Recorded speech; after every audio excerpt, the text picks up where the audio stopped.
two brake vans. The Fat Controller scolded the two engines severely. "There will be no more of your tricks," said the Fat Controller, "and I'll be watching you both. Otherwise, and now already I don't know which one of you is to stay." He turned and walked sternly away. He might want to get rid of me or you," said Charlie. We'll have to make him keep us both," said Penny. "Then he'll keep us." And then they knew that they didn't know that they were about to be taken disliked by two new awful brake vans. In the yards, what was taking rudeness to the engines. Things always went wrong. Then they had to take it out, but it was too late. Just then, Penny came in, really cross. "Oh," said Penny, "there you guys go again." "What do you mean?" they asked. "Well, I'll have to pull my goods train with you, but I don't want to. You two are such nuisance to me. But I wish the Fat Controller will give me a nice brake van to pull instead of you two," he said. "Well then, thank you," said the two brake vans. "That's not nice." "You know what's not nice?" said Penny, and she biffed him hard. "Ow," they said, "that hurts." "That hurted me. That hurted us. I know it did," said Penny, and shoved away. The brake vans were so annoyed, but they did behave better than that. Suddenly, Penny was going too far backwards, as she didn't know that she was about to have an accident with a quarry truck and a fruit truck with Edward on a siding. Her driver applied the brakes, but it was too late.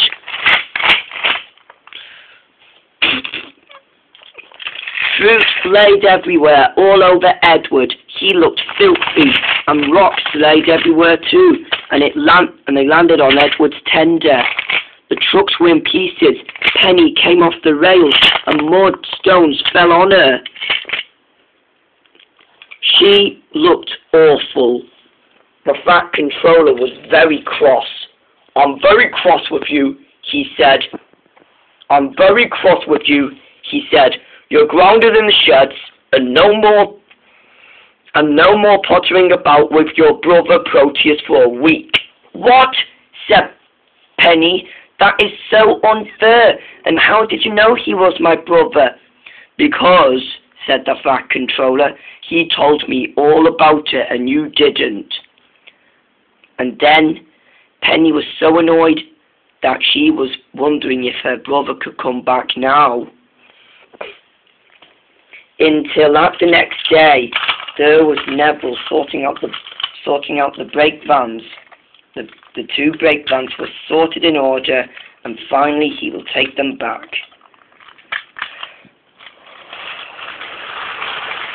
Then there was, while the Fat Controller was dealing with Edward, the mess, and Penny, and there was Neville taking the brake vans away. Said Charlie to himself, "Penny's had an accident by mistake with Edward and the mess."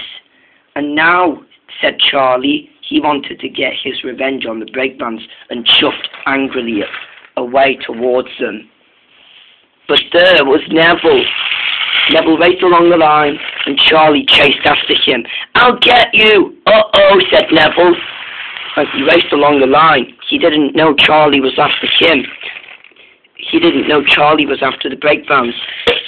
"Stop chasing me," said Neville. "Not you," said Charlie. "The brake vans." Neville was racing too fast, and then Charlie raced after. "You give me those brake vans now," he said. But Neville raced and raced, and Charlie chased after him in the brake vans. But just then there was Thomas with Annie and Clarabelle. Thomas slid down the line and with Annie and Clarabelle, and there was Neville. "Oh, I must make it!" But he didn't make it. He came off the rails. "No," he said, but it was too late. Then the brake vans and and his tender biffed him off the rails. Oh, ow, he said. And then Neville was off the rails, and they were biffed, and the two troublesome breakvans were biffing his tender off the rails as well. But then they crashed into Clarabelle. Ow, Thomas, help, said Clarabelle, but it was too late. Clarabelle was off the rails, and Neville's tender was as well. Thomas with Annie was all on his own. Poor Thomas had no second coach now, so it had to be Annie instead. The troublesome breakvans had broke away. Charlie knew this was bad. Don't worry, he said. I'll save everyone. Then he raced faster and faster. He saw Neville, Clarabelle, and Neville's tender as the breakvans were being chased by him. You can't catch us, they said, but Charlie did. But Charlie was after them. Thomas and the other engines saw Charlie and the breakvans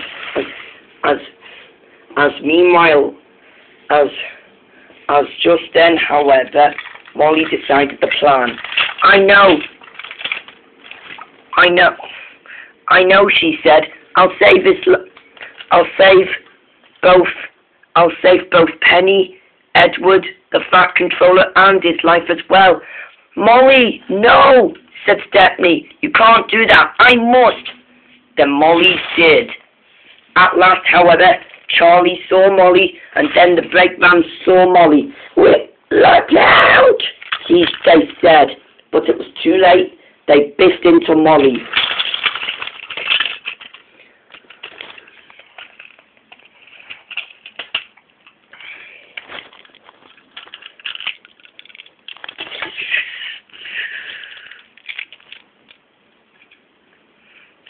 One was in pieces, and one biffed her off the rails, and then it